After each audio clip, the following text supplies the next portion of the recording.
Welcome to the special meeting of the Smithfield Town Council, June 12th. We will begin with a prayer and a pledge of allegiance.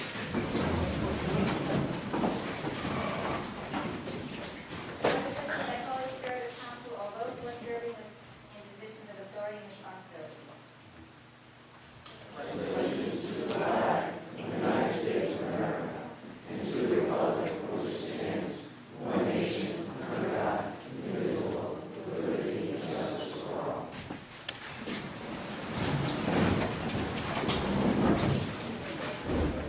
Madam Clerk, can we go roll call?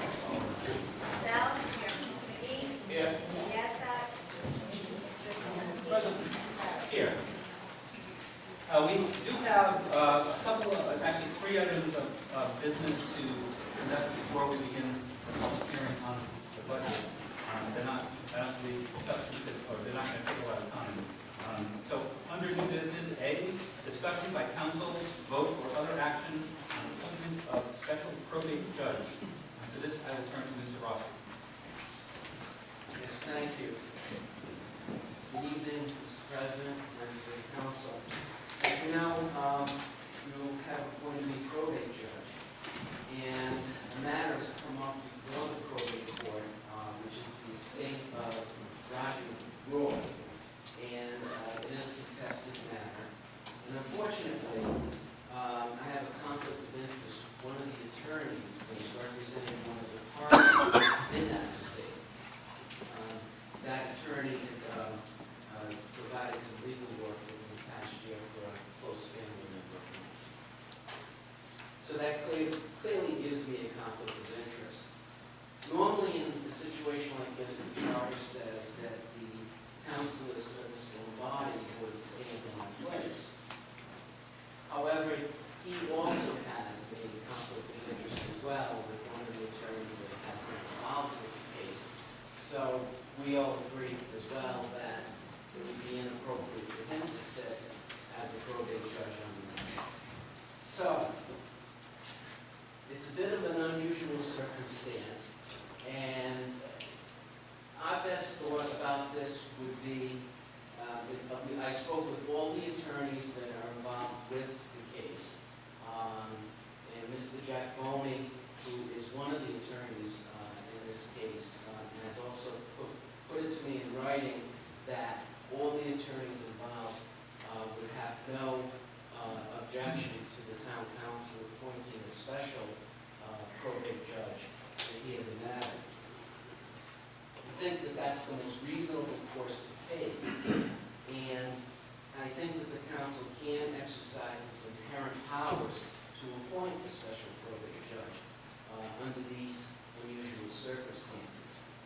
And after further discussion with the attorneys that are involved, all agree, which is amazing in itself sometimes, that the most logical choice would be Aaron Jarrett, who also sits on a municipal court, well experienced, well respected, definitely, and he's also sat as a probate judge himself, so he certainly has the experience to hear a case such as this.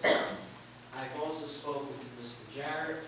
Mr. Jarrett said that he would be willing to serve in that capacity, and that he does not have any conflict of interest with any of the parties involved. So I asked the council if a motion could be made to appoint attorney Aaron Jarrett as a special probate judge to hear and decide all matters coming before the probate court that concerns the case of the estate of Roger Roy. It may not be that unusual in a small state. It's a small state. Just ask the solicitor, do you concur with Mr. Rossi, his recommendation? I do.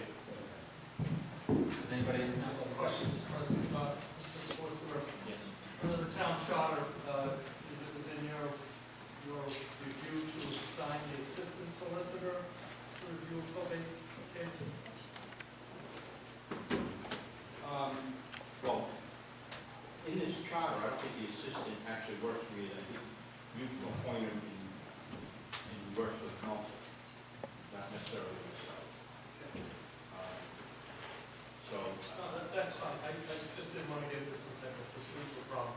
I'm very comfortable with Aaron Jarrett doing this. The question is, Judge Rossi, you have no idea how much it will cost? I do not. I would assume that he would charge the standard rate to the town, the standard attorney rate to the town. And that's $150 now? Yes. I think it is. First of all, it is, but if you're concerned about that, make that part of the motion. I believe it's accepted. Thank you. Clarification. Mr. President, Mr. Zelinski. make a motion to appoint Judge Aaron Jarrett to sit to review the case based on conflicts of interest that we heard of this evening, and also to be consistent with the town's fee of $150 per hour. Motion by Mr. Zelinski, is there a second? Seconded by Councilman McGee. Is there any discussion? Hearing none, I'd ask for a roll call vote. Sal? Yes. Mr. McGee? Yes. Mr. Zelinski? Yes? Mr. Farley? Yes. Karen, thank you very much. Thank you very much.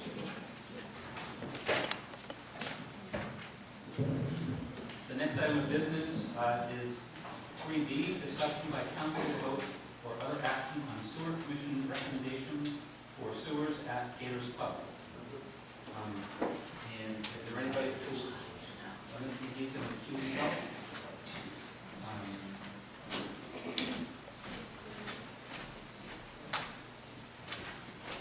Sir, welcome. Would you indicate your name and record?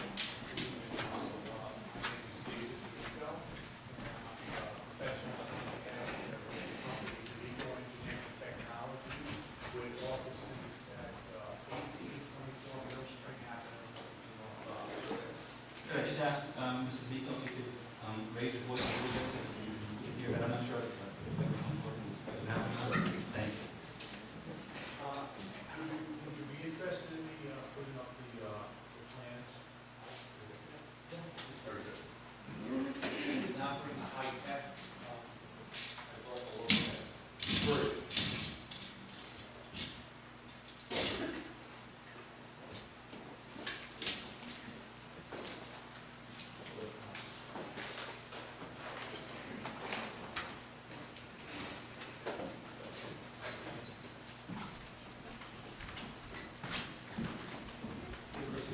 Thank you. Thank you, Council. What we have here tonight relative to the sewer project for the Gators Pub is a request to the council for approval for the sewer project to go ahead. Essentially, we need this sewer line to be taken over and owned by the town. Primarily because we would be constructing it in a DOT right away. DOT now, in their policy, will not allow private entities to install utilities in their right of way. So they have to be either by public utilities or municipality. So that's what we're here for now. If you know Gators Pub, what they will do, they have had septic system problems in the past. They've done a lot of work in the past to correct that issue. There are wells in the area, and God forbid if that well that is in front of their property gets tainted in any way, essentially they're out of business for a while. And that is something that you really need to protect. And having a sewer in this location, a public sewer, is a big positive, both environmentally and for the business in this area, primarily Gators Pub. So essentially, I was engaged by Gators Pub to look at how can we make this sewer connection possible.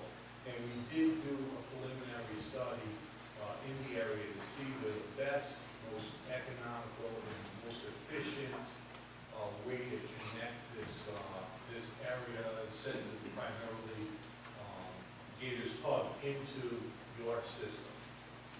And based on our review, based on the latest technology, we found that utilizing Main Street going essentially, it would be eastbound Main Street and tying into an existing sewer manhole right at the Silver Pines connection would be the most efficient way.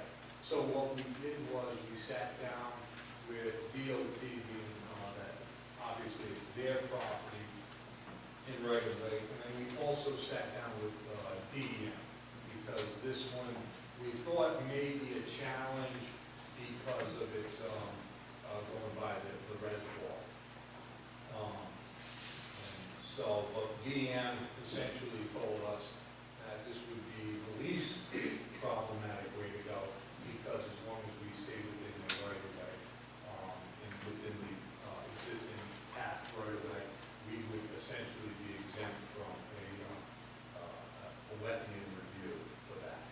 And DOT, of course, they want to see the final plan relative to how much we're going to end up having paid of Main Street relative to essentially they don't like trenches in their right of way anymore, there's trenches. So what we did in our design is we were able to use their shoulder off the pavement for a good length of way, but as we get into the reservoir area, the guardrail kind of restricts us, so we actually have to go onto the pavement. So we've designed for that. So essentially the line is what we call a low pressure force main. It is a small line, it's we're going to be installing a 2-inch diameter line, and essentially everything would be pumped from existing pumps that would be on-site at Gators that would be pumped into the system. It is all downhill from there, but we have a lot of conflicts to overcome. There are culverts, old culverts that are back and forth between the water bodies there. So the most efficient way to do it would be with this sewer force main, which is a low pressure force main. So, Mr. D'Amico, maybe I can save you a little bit of time in the sense that we did hear on June 2nd about the plans. I know that it's also going before the Sewer Commission. The Town Council received a recommendation to proceed, which has been transmitted to the Town Council. And so I want to sort of, unless councils have specific questions about the design, engineering of it, I'm not sure that we need to necessarily get into that unless there's any questions. Mr. President, no, the Sewer Commission has vetted this, they unanimously approved it. I just wanted to get it. Unfortunately, my eyes are not quite what they are, but could not see the detail even with my glasses. So, is it possible I can get a set of those plans, borrow it, and have it back there? I'm for this, I just think it's a great idea, but it brings up just brings up the question of how many folks are on that line, how many residents are along that line, and how are we going to assess fees for them as well as maybe contribute back to the private installation fees? Essentially, we felt that it would really, we needed to design the line to be able to handle the whole roadway route that we would take. It was advantageous. So we've done the design, the sizing of the line based on a tie-in of all the properties along that route, approximately 2,300 linear feet, along with the intersection of Route 2 and Main Street. So I've taken that watershed right in that corner. The line, we do not go into that with our line, okay? We would have to extend the line into the intersection another 300 feet from where it begins. So it begins, and we leave and turn this manhole, and we leave all the equipment to tie in the future, but it's right at the back side of Gators, right, where their service would come in, and then we head east along Main Street from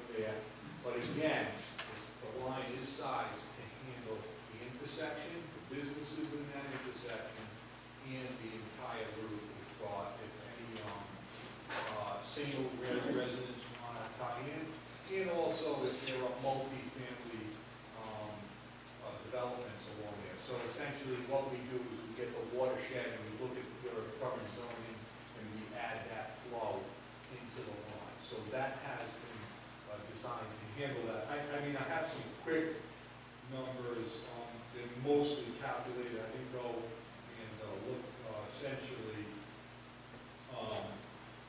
We have 1, 2, 3, 4, 9, there's 9 single-family lots along that route, and there is 1 multi-family lot along that route, and I call it a multi-family parcel because of the size and based on the zoning. It equates to 44 bedrooms, and we call it based on bedroom. There's also several commercial properties. There is there's additional 3 lots at the intersection along with Gators that has also been added into it. So I think so I can be you can be self-assured that anybody along that route can tie into it. So just to recap, the reason that this is even being proposed is because Gators Club desperately needs a solution to the failing septic and are prepared to make an investment to put the sewer in. Which raises a lot of questions. Obviously, it has to have the approval of the sewer commission, which it does. They provided that recommendation to the town. There are a host of other questions, but my understanding is that what Gators needs at this point is confirmation that the town council supports connection. If there was some reason why we didn't support the connection, they wouldn't be able to get the financing, my understanding. They So, don't be able to get the financing and we need town ownership for that line, or they can't go into Main Street. so based on all of that, based on the recommendations, what I would like to see is that I did have a lot of questions about wanting to see confirmation, who's going to own it, who's going to maintain it, what are the costs associated with it, who's responsible for what are the fees and responsibilities of people along the route to have the opportunity, what are we required to tie in when they do, and they pay a fee, who does it go to, the town, does it go to the private investor who put it in? So what I would like to propose for this evening, in order for Gators to go forward getting the financing, is perhaps to have conceptual approval on the connection, subject to a written memorandum of understanding that both the town can sign and that Gators can sign, that outlines all of those questions we just talked about. So I don't sense that anybody objects to the connection, but I will defer to Mrs. Sheridan as the chair of the sewer commission. Hi, Mary Ellen Sheridan, 7 Wayne Court. As far as tying in, that's at $5,200 lot assessment, and who it gets paid to, all that's covered in the sewer ordinance. All those questions you're asking, if you send me an email, and I'll just reference the sections. Okay. But both, all that's covered in there. Thank you. Mary Ellen? Yes. The $5,200, in the past, there was a private sewer development over there, which is still trying to figure out what's going on. I'm not adverse, and I'll say this in public, for $5,200 if it was split 26 to the town, 26 to the developer, that they're able to provide those folks the opportunity to tie in. Hopefully laterals will be in place in the future. But I certainly don't, there won't be any assessment until at the point they do tie it, and it'll be voluntary at that point. I just don't want neighbors having to feel they have to tie in if Right. septic is involved. Right now, it's a private line, so then the town will take it over, but they won't be forced to tie in. No, in my opinion, but I'm on 5. Right. So it also comes back to, I can't see the plans, but do the plans provide for laterals in front of the residents in case they do? They do, Mr. Greenhouse?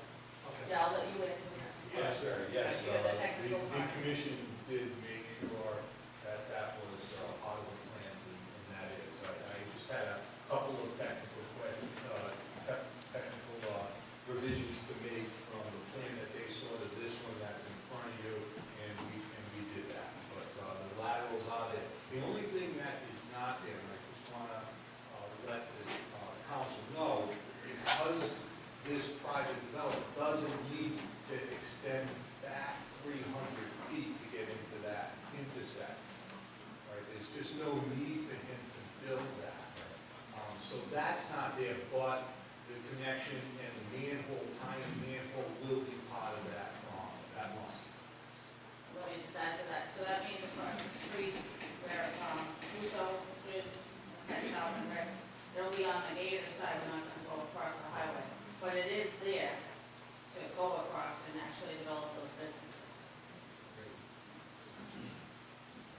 questions from the council?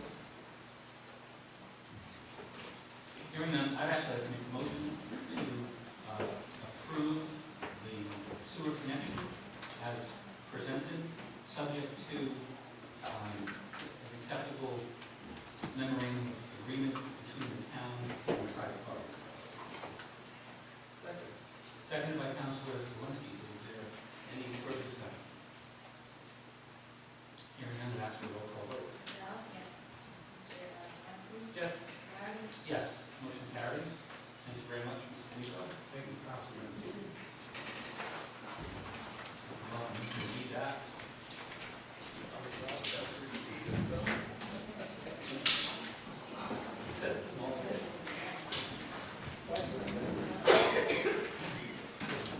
So the next item on the agenda is new business C, discussion by council or other action on request for outdoor sound system permits. Ms. Alves. Please recuse. Canals on 20 College Street, to request an outdoor sound system permit for Saturday, June 21st, for organizing the movie night at Chico Park. The movie would run from about 8:30 to about 10, 10, and it's open to all families with donation. I'm guessing we can't do those to the pantry. Anybody have any questions? So it's 8:30 to 10, June 21st, is that, you said it's on Friday?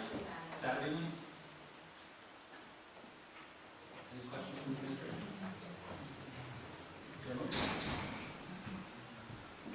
I have a couple questions, Mr. Clark. Ms. Al, have to ask these questions. Bringing in families and cars that you made, parking. Will there be parking at Chico? Yeah. I'll have to ask Mr. Yes, that we need to go to the parking lot. Okay. And then I'm also going to sit down with Chief Reynolds and see if we can have detail. That was my second question about police presence. Okay, thank you. Maybe the library would be another alternate. And maybe we want to use the stuff in town hall and on the street. But we want police presence there anyway, just because of the playground area and that kind of thing.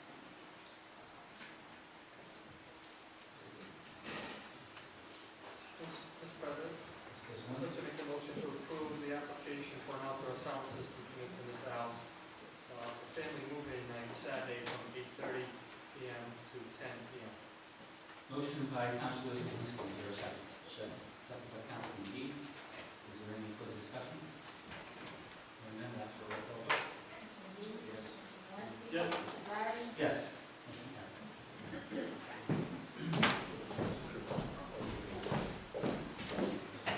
So we're on to the main subject of tonight's meeting.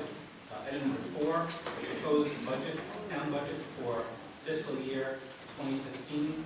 This is listed as a public hearing, as well as discussion by council, vote, or other action. And just for clarification, tonight is the public hearing. The budget will be acted upon on Monday, June 16th. So I will start off with an administrator for a summary overview of the budget, and then we will open it up to questions and comments. Okay, thank you very much. Is this on? Well, thank you very much for coming this evening, and what I'd like to do is give you just a quick recap of what you will see on the budget itself. The budget highlights, as you can see here, I hope, present a conservative approach to providing services for our town. Doesn't exceed the 4% cap, includes reorganization of the tax assessor department to include a tax assessor assistant. Residential, commercial, and tangible tax rates proposed to decrease, and that rate may be adjusted. Includes state aid increase of $210,355 currently right now to the school department. Includes a capital budget of $326,000 with about $248,000 restricted for approved school capital projects. And this is something different. By self-funding, the town expects to save considerably in interest charges over the next 5 years. So instead of going out and having to pay upfront costs for getting funding, this is something that we figured we'll give it a try and see if it works in our best interest, and all accounts it should. Could you go back to the first one, please? This is, okay. Well, she's trying. Okay, there you go. Okay. Increase of $43,000 in town state aid, so that would be coming from the state directly. Of course, the governor's budget for FY15 has not been approved. We don't know what's going to happen right now. We know that the House Finance has approved it, but the Senate has not, so we'll see what happens. We may see a bit of an adjustment in some of the figures that we're referencing this evening. Reflects a fully funded Rhode Island State Pension Fund, includes approximately $25,000 toward OPEB. OPEB is other post-employment benefits, and that includes Blue Cross Delta and other benefits for retirees, current retirees, and also future retirees. We have about 20 retirees right now that are having, this OPEB. And we'd like to keep maintaining that so that we provide the future for the town and for that particular department, that it has some sustenance as time goes on. Want to include minimal expansion of line items for contingency and contingency infrastructure, which is for sewer, water, and mostly for road repaving. And these budget line items are used to cover mostly the infrastructure improvements and anything unforeseen throughout the town. And also identified the payment of $95,000 for settlement obligations. We had a settlement, I think folks were aware of over $300,000 that we have to pay out over 3 years. The $95,000 is referencing that. This is pretty self-explanatory too. This is the revenue, the total state aid received from the school back in last year, in 2014, was $5,300. This year proposes $5,553. There's about $186,000 increase in state aid. Actually, probably, if you took the numbers separately, the state aid number is about $205,000. But then there's also a recommendation in the governor's budget that the special, no, I believe it's the group home, right, sorry. The group home number will be reduced by about $12,000. So that's why you see the net of $186,000. About a 3.5% change. The town is getting about a 2.9% change. Local non-property taxes, fees actually, would be the things you use as a town clerk, building fees, planning fees, and you go in front of the planning board, any kind of police fees that are associated. It's about an increase we're expecting, about $6,000, not a lot, pretty much stable. Other revenue would be municipal court fees, animal control, water, sewer administration fees, and any miscellaneous fees that we have kind of fall into that. We're expecting those to go down, given what we see today and what we've already collected to date. Just again, a projection. And then school and other revenue, we have in 14, $70,000. This is for the rental revenue and miscellaneous school revenue. We're proposing $60,000, so about a $10,000 drop, or 14.29%. The levy that we can raise every year is dictated by S3050, which everybody's probably sick to death of right now, but it's a 4% annual amount. And you see in the third column, the 1.188, that's the net increase that we can raise in taxes this year. We cannot go over that. That is the 4% cap, and that is the amount that we are shooting for this year. So again, the levy is something that we have no control over. We like to try to get as close to it as possible, so it gives us a little leeway. Just to clarify, that 1.188 number, which is the most additional revenue, does not necessarily come from an increase in taxes. No, that is what we can raise more than we did last year in order for us to have an operating budget that keeps up with inflation. Sure. The current year property taxes, again in revenue, residential real estate, we're looking at the tax last year, $15.86 per thousand. Now we're hoping to be down to 15.71 with a net decrease of 15 cents, or about a 1% change. The real estate tax, and this is a caveat right here for FY 14-15, proposes a reduction. And we'll probably see this on many of the slides, that this rate is subject to change. Primarily because I think everybody's pretty aware that we're having some issues in abatements in the tax assessment department. And, you know, full disclosure, it's kind of a mess, and we need to look at what's going on. So in order for us to project very well and accurately, we are taking some steps right now to ensure that when we do roll out a tax roll, that it is about as clean and as on the money as we can get.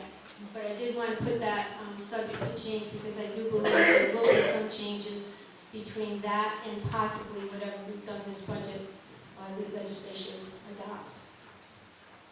Current year property tax for motor vehicles, we can't change that, 37.62 frozen, and that's adjusted by the state. At some point we have to change, they'll be able to dictate that. The current year property taxes for commercial, again, 14 was $17.57. You can see we're proposing a small drop of 33 cents, or a 2.6% change. Again, could be subject to change, but that's right now where we're looking at where we might be. Tangible property, 42.75, going down a quarter to 42.50. Tangible property is any of your own business, if you have any equipment in your business, furniture, signs, or anything that you use on a daily basis, and that would be what we would get a tax on, whether you're a wholesale service or a contractor or any other type of business, so that would be going on as well. Okay, tax abatements, and this is something, again, that, you know, is in the news, as they say. And abatements, basically, just so everybody understands what they are, they're just reductions in our town revenue. And examples would be like if we overvalued a property, or someone had an exemption for a senior exemption, or for a military exemption that wasn't put on their tax and did not reduce their tax for some reason, we would put that on and abate the difference. So the proposed $100,000, you see, in fiscal year 14, we have a $250,000 tax abatement account that we set aside that amount of money in the event that the abatements equal or maybe a little less than. And as you see in what's happened in the last several days, that we have what appears to be 2 years of abatements that have exceeded the $250,000 that we put aside, and we're closer to $750,000. Next year, because we are fixing and correcting everything in this year's roll, we don't anticipate anything like that again, and we're only proposing to put aside $100,000. Whereas normal, between 100 and 150 is pretty normal for every single year from now and back till the time we started. So again, this is just a description in a graphic form. 79% of the total revenues are from property taxes. And you see we have local non-property and other revenues. So as it always is, the primary amount is the property tax. Yes, yours is different. Yeah, we figured it today. We bought it today and said, hey, that adds up to 122%. That's not right. Okay. So the total property, proposed property tax revenue again is... I'll get it. So, Any reduction? Okay. It's okay. There you go. Right, that, again, it's just showing you something we know all the time, that most of our revenue is achieved through property taxation. And then the next slide will show you, please, is the revenue. And real estate tax is the largest chunk, then tangibles and motor vehicles and commercial taxes. The proposed expenditures for FY 2015 in finance administration, which includes the finance department, the tax departments, the town solicitor, the assistant solicitor, the auditors, the contingency fund, the capital expenditure outlays, all those things are under the Department of Finance Administration. In 2014, it was $1,000,001, proposed to be $1,000,004. That's $306,000 increase, 27.4%. Now, you can see at the bottom, that's kind of a jump, and everybody's like, what is going on? Why would you need 27% more? You can see the asterisk at the bottom is the capital expenditures, outlays. And what we've done this year is included $78,000 for the police department, $248,000 for the school department. These again are for capital expenditures that have already been approved by the planning board. So whoever went in front of the planning board asking for money, these were approved, we got that dollar amount, and we just threw it in this budget this year so they wouldn't have to go out for financing. Public Works, you can see that there's a small increase again, that includes, and I'd like to read, just so you know, the plant operations, so that's everything related to all the buildings in the town. The rubbish disposal contract, the animal control, highway, parks and recs, the tree warden, all the street lights, and anything related to Scott as well, which is relatively insignificant. And again, the public safety, police, EMA, and fire, and there is no change this year in the fire contract, so it's a steady amount. And this continues on to the general government, the town council, probate and municipal courts, the administrator's office, the town clerk, the planning boards, and all other commissions increased by $80,631. And the other category is going down by 4.22%, and that is health benefit premiums, which is a good thing. They've been reduced for both the town and the school by 7%, and primarily because of a good experience rating, which is, not many of us using a lot of those services, and attributable in some way to the prevention programs that we offer. We get an awful lot of participation from employees on preventive types of things, so hopefully that will continue to keep our experience rating down. The debt service in 2014 for the school was $1.5 million. It's going to be $1.570, so it's $70,000 more. For the town, it's going up $64,262. The interest for the school was $1.3 million, going down $1.312. So that's down almost $72,000, and the town is going up 23.70%. And again, the initial payment of the capital lease with TD Bank of $133,000, and that's a capital lease that we're trying to avoid ever having to do again. We're trying to do the self-funding.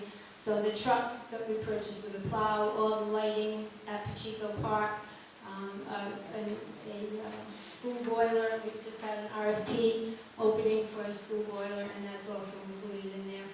And the initial payment of the general obligation bond on the open space, $40,000, the Booth Pond location behind Lowe's, that's what the $40,000.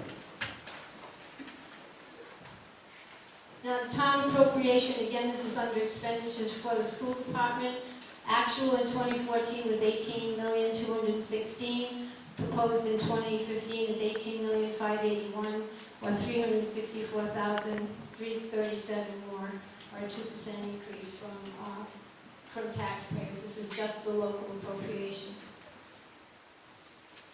And again, you see that the expenditures here, the school department, debt service, public works, public safety, all included in here.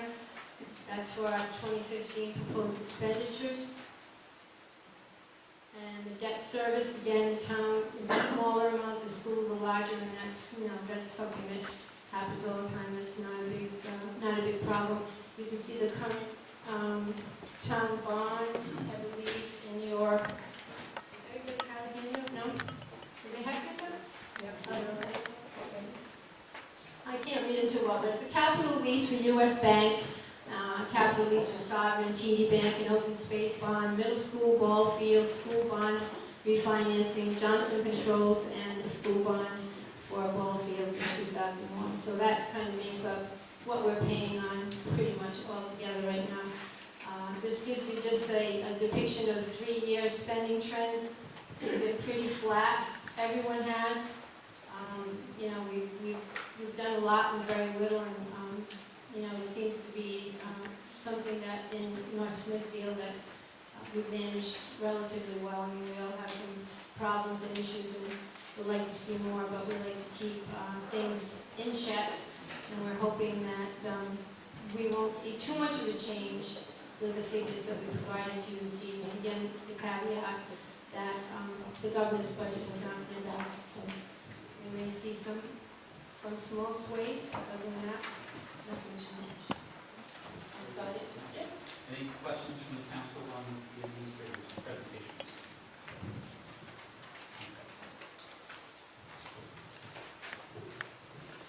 So, just for clarification, this presentation as well as the other budget documents have been put on the town website, and I believe that the e-blast went out this morning with the links as well for anybody to download it. And we're going to the public hearing phase of the meeting. And we're fortunate to get a full complement of school officials here. Obviously, administration, looks like most of the members of the budget committee. So if there are questions, you may call on the folks for clarification. My only job in this process tonight is to be sort of the traffic cop.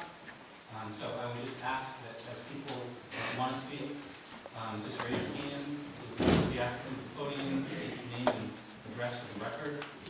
And if you share any opinion, I just ask that you keep things to the ideas and not the people, and we be as respectful as we can. And depending on how many folks want to speak, I would just ask that we really try to limit time to 3-4 minutes, just so that everyone has a chance to